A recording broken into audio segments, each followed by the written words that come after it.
মন, জীবনে যখনই কোনো বস্তু বা সুখ স্বাচ্ছন্দ্য অধিক মাত্রায় আপনার কাছে চলে আসে, তখন নিজেকে শ্রেষ্ঠ মনে করার একটা প্রবণতা দেখা যায়, যা হয় আত্মবিশ্বাসে পরিণত হয়, নয়তো অহংকারে।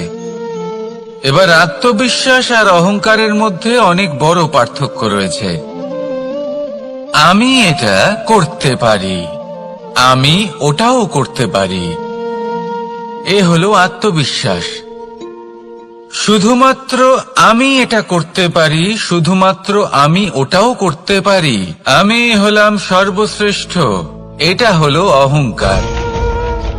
এবার এই অহংকারের ধ্বনি অনেক দূর প্রবাহিত হয়, আর এর প্রহার সর্বপ্রথম আপনাকে বিপর্যস্ত করে। এবার এই অহংকার এর বিপরীত শব্দ হল বিনয়, অর্থাৎ নিজের ঊর্ধ্বে উঠে অন্যের বিষয়ে ভাবনা চিন্তা করা, সংসারের বিষয়ে ভাবা। এই বিনয়ী হবার চেষ্টা করুন, একের থেকে অনেক হওয়ার চেষ্টা করুন এবং একসাথে থাকার চেষ্টা করুন।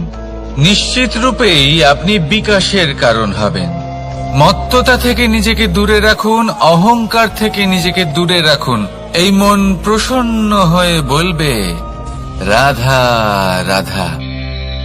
জীবনে যখন কোনো ব্যক্তি নিজের লক্ষ্য প্রাপ্তির জন্য নিরন্তর পরিশ্রম করতে থাকেন, চেষ্টা করতে থাকেন, তখন তিনি কষ্ট অনুভব করেন, কখনো শারীরিক কষ্ট, কখনো মানসিক কষ্ট।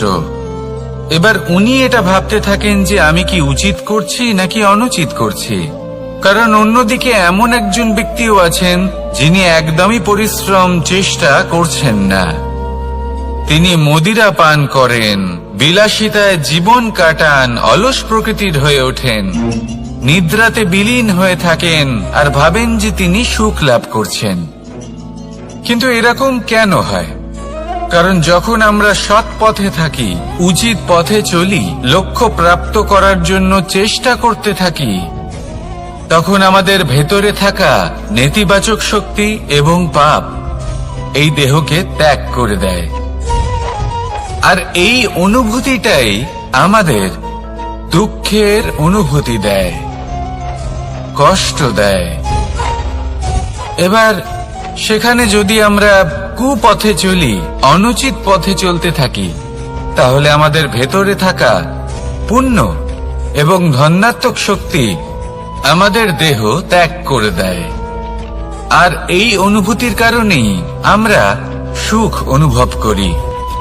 কিন্তু কখনো ভাববেন যে এই সুখ বেশি সময় পর্যন্ত থাকে না। সেই জন্য সবসময় মনে রাখবেন, যদি আপনি জানেন যে এটাই আপনার লক্ষ্য, এটাই উচিত পথ, শুভ পথ, তাতে নিরন্তরভাবে এগিয়ে যেতে চেষ্টা করতে থাকুন। এই কষ্ট আপনাকে সুখের পরাকাষ্ঠায় কখন পৌঁছে দেবে তা আপনি জানতেই পারবেন না। আসুন আমার সাথে ভালোবেসে বলুন, রাধা রাধা। ঈর্ষা আমাদেরই মনে বসবাস করা আরো একটা শত্রু। তবে এই শত্রু কখনো কখনো আমাদের জন্য লাভদায়কও হতে পারে, কিন্তু যদি আমরা সতর্ক না থাকি তাহলে সেটা ততটাই ঘাতক হয়ে উঠতে পারে। যদি আপনার কোনো প্রতিদ্বন্দ্বী থেকে থাকে যে এগিয়ে চলেছে, তাকে দেখে আপনার মনে ঈর্ষা উৎপন্ন হয়, আর ঈর্ষাবশত আপনি নিরন্তর চেষ্টা করতে থাকেন, পরিশ্রম করতে থাকেন সামনে এগোনোর জন্য, তাহলে তার দ্বারা আপনার বিকাশই হবে। কিন্তু যদি আপনি নিজের বিরোধীকে শেষ করতে দেওয়ার জন্য অগ্রসর হন, তাকে বিনাশ করার জন্য অগ্রসর হন, তাহলে এই ঈর্ষা প্রথমে আপনার বিনাশ অবশ্যই করবে। একটা কথা আছে, এটা পশু প্রবৃত্তি, আপনি শুধুই নিজের বিকাশের কথা ভাববেন। তিনিই হলেন প্রকৃত মানুষ, যিনি অন্য মানুষের জন্য প্রাণও দিতে পারেন। এই ঈর্ষা যদি আপনাকে বিকাশের পথে নিয়ে যেতে পারে তাহলে খুবই ভালো। যদি আপনাকে অন্য কাউকে বিনাশ করে দেওয়ার পথে অগ্রসর করে, তাহলে তার থেকে দূরে থাকাই ভালো। যেমন ধরুন, আপনার কাছে একটা সূচ আছে, যার দ্বারা আপনি ছেঁড়া কাপড়ও সেলাই করতে পারবেন বা অন্য কারোর পাত্রে ছিদ্রও করে দিতে পারবেন। আপনি কি চাইবেন, নিজের বিকাশ নাকি অন্য কারোর বিনাশ? সিদ্ধান্ত আপনারই। আসুন আর আমার সাথে ভালোবেসে বলুন, রাধা রাধা। বিষ এবং অমৃত, এর ভিত্তিতেই সংসার চক্র চলতে থাকে। যখন সমুদ্র মন্থন হয়েছিল তখন এই দুই প্রাপ্ত হয়েছিল। প্রথমে বিষ পাওয়া গেল, তারপর অমৃত। জীবন মন্থন করলেও এগুলো লাভ করা যায়। এবার এই যে বিষ, তা হলো অমৃতের থেকে অনেক বেশি শক্তিশালী এবং সেই জন্যই অনেক বেশি ঘাতকও। এবার বোঝার চেষ্টা করি এই বিষ আসলে কি।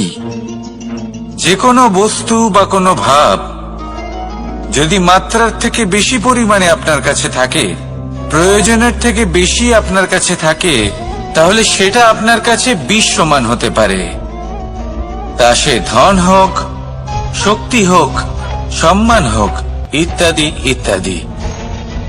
যদি আপনার কাছে এমন কিছু থেকে থাকে যা মাত্রার থেকে বেশি পরিমাণে আপনার কাছে আছে, তাহলে তাকে ভাগ করতে শিখুন। যদি আপনি ভাগ করতে শিখে যান, তাহলে এই বিষই আপনার জন্য অমৃতে পরিণত হবে, আর তাদের কাছেও অমৃত সমান হয়ে উঠবে যাদের এই সাহায্যের প্রয়োজন। তাহলে ভাগ করে নিতে শিখুন আর আমার সাথে ভালোবেসে বলুন, রাধা রাধা। কোনো বাড়িতে, কোনো পরিবারে যখন কারোর জন্ম হয়, তখন তা কত সুখের মুহূর্ত হয়। সেই ছোট্ট সন্তান যখন কিছুটা বড় হয়, সে হাঁটার চেষ্টা করে, আর সেই প্রক্রিয়াতেও খুব বড় একটা শিক্ষা লুকিয়ে রয়েছে, ঠেলে দেওয়া। যখন আপনি হাঁটতে চান, সামনে এগোতে চান, তখন আপনি কি করেন? নিজের পায়ের তলার যে মাটি, তাকে আপনি পেছনে ঠেলে দেন। ব্যাস, এই একই জিনিস তো জীবনেও শিখতে হবে। এবার যদি আপনি জ্ঞানের পথে অগ্রসর হতে চান, তাহলে অজ্ঞানতাকে পেছনে সরিয়ে দিতে হবে। যদি আপনি প্রকাশের দিকে এগোতে চান, তাহলে অন্ধকারকে পেছনে সরিয়ে দিতে হবে। যদি আপনি ভবিষ্যতে সফল হতে চান, তাহলে অতীতের যে অসফলতাগুলিকে পেছনে সরিয়ে দিতে হবে।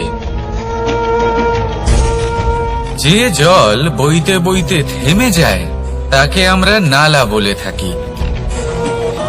তার থেকে দুর্গন্ধ বের হয়। কিন্তু যে জল বইতেই থাকে, তাকেই আমরা পবিত্র জল বলি। তাহলে আপনিও কর্ম করতে থাকুন, কখনো থামবেন না। আর আমার সাথে ভালোবেসে বলুন, রাধা রাধা। যোগাসন। যোগাসনে আসন অত্যন্ত গুরুত্বপূর্ণ। এবার আমি বলবো সবথেকে শ্রেষ্ঠ আসন কোনটি। আশ্বাস। নিজেকে আশ্বস্ত করতে থাকুন যে আমি আছি, সব ঠিক হবে, যা হচ্ছে ভালোর জন্য হচ্ছে। এই আশ্বাস আপনাকে জীবনে এমন ধনাত্মক বিশ্বাস দেবে যে আপনি বড় বড় সমস্যার সমাধান করতে পারবেন। এবার যদি কথা বলি সবথেকে কঠিন সময়ের, তাহলে সেটা হলো বিচ্ছেদের। যা মা সীতাকে সহ্য করতে হয়েছে শ্রীরামের জন্য, রাধা কৃষ্ণকেও সহ্য করতে হয়েছে। যে ব্যক্তি বিচ্ছেদের সময় সঠিক পথে চলে এসেছে, সে জীবনে অনেক শ্রেষ্ঠ স্থানে অবশ্যই পৌঁছতে পারবে। এবার যদি কথা বলি সবথেকে জরুরি এবং গুরুত্বপূর্ণ সময়ের, তাহলে সেটা হলো সংযোগ। সকলকে সাহায্য করতে থাকুন। আপনি অন্যদের সাহায্য করে তাদের যত আনন্দ দিতে পারবেন, ততটাই আনন্দ আপনারও জীবনে অবশ্যই আসবে। আসুন আর আমার সাথে ভালোবেসে বলুন রাধা রাধা।